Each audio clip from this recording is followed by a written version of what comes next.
আল্লাহ রাব্বুল আলামিনের নবী, আল্লাহ রাব্বুল আলামিনের নবীর স্ত্রী হযরত খাদিজাতুল কুবরা রাদিয়াল্লাহু তাআলা আনহার কথা কোন সময় নবী জমিনের ভিতরে বলতে পারেন না। আমার ভাইরা, আল্লাহ রাব্বুল আলামিনের নবীর স্ত্রী হযরত আয়েশা রাদিয়াল্লাহু তাআলা আনহা হাদিস বর্ণনা করেন। ভাই গো, আজকে যেমন আমাদের মুফতি সাহেব বলে দেন আল্লাহ রাব্বুল আলামিনের নবীজি 11 জন স্ত্রী ছিলেন। আচ্ছা ধরে নেন আল্লাহ রাব্বুল আলামিনের নবীজির 11 জন স্ত্রী ছিলেন। তোর মধ্যে গো হযরত আয়েশা রাদিয়াল্লাহু তাআলা আনহা বলেন আল্লাহ রাব্বুল আলামিনের নবীজির একজন স্ত্রী। আমার ভাইরা, আল্লাহ রাব্বুল আলামিনের নবীর স্ত্রী হযরত আয়েশা রাদিয়াল্লাহু তাআলা আনহা তিনি বর্ণনা দিয়ে বলেন বলেন পৃথিবীর মহিলারা আমি আয়েশা আল্লাহ রাব্বুল আলামিনের নবীজি কোন যদিনের প্রতি আমার ঈর্ষার ভাব হয় নাই, কিন্তু রে কেন জানি রে হযরত খাদিজাতুল কুবরা রাদিয়াল্লাহু তাআলা আনহার প্রতি আমি আয়েশার খালি ঈর্ষার ভাব উদয় হয়। কেন গো?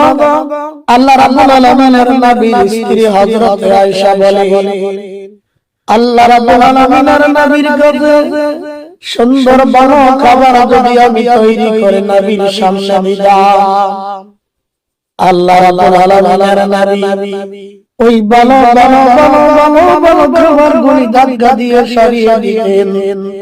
আর আল্লাহ রাব্বুল আলামিনের নবী বলতে থাকতেন আয়েশা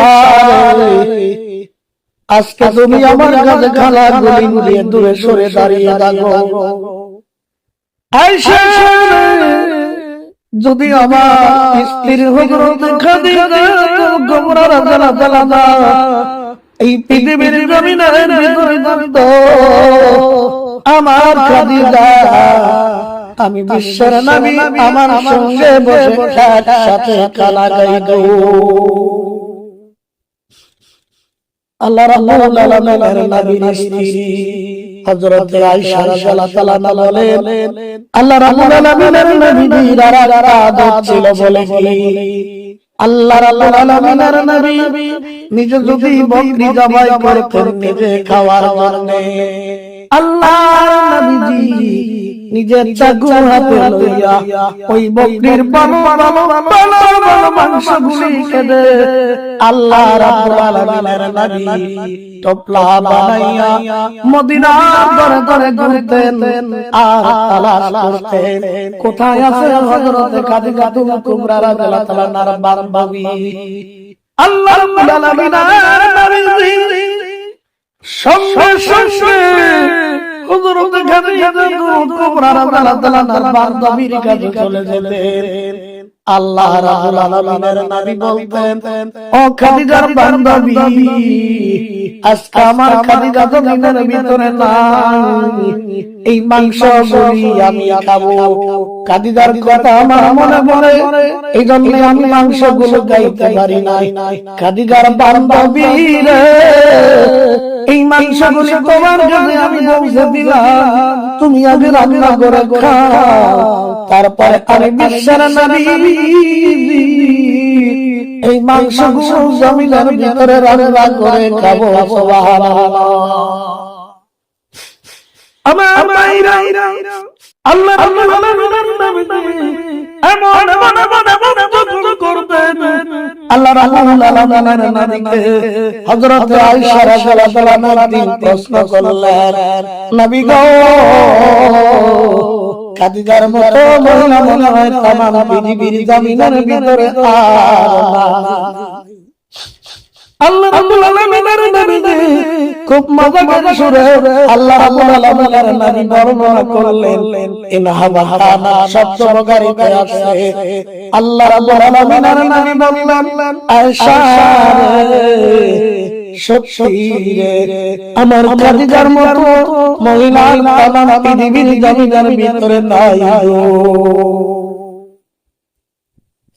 কেন কেন কেন আল্লাহ রাব্বুল আলামিনের নবীকে আল্লাহর নবীর সাহাবীরা প্রশ্ন করলেন, নবী গো আইয়ুন নিসাই নবী গো तमाम পৃথিবীর জমিনের ভিতরে কোন মহিলাটা সবথেকে ভালো নবী আমার? আল্লাহ রাব্বুল আলামিনের নবী সাহাবীরা तमाम পৃথিবীর জমিনের ভিতরে কোন মহিলা সবথেকে ভালো? আল্লাযী তাসরিমিনা ও মহিলারা আমি বিশ্বের নবী বললাম তোমরা শুনে রাখো কোন মহিলাটা तमाम পৃথিবীর জমিনের ভিতরে ভালো?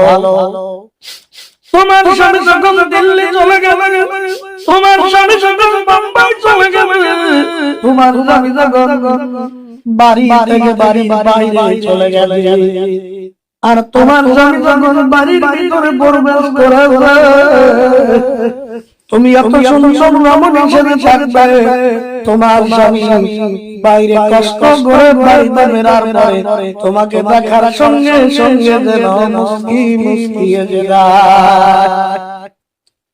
আর সরস মানে যে মহিলার নবী জমিনের ভিতরে স্বামী রাতি থেকে যায়, আল্লাহ রাব্বুল আলামিনের নবী বললেন ওই মহিলাটা আল্লাহ রাব্বুল আলামিনের কাছে প্রিয় মহিলা।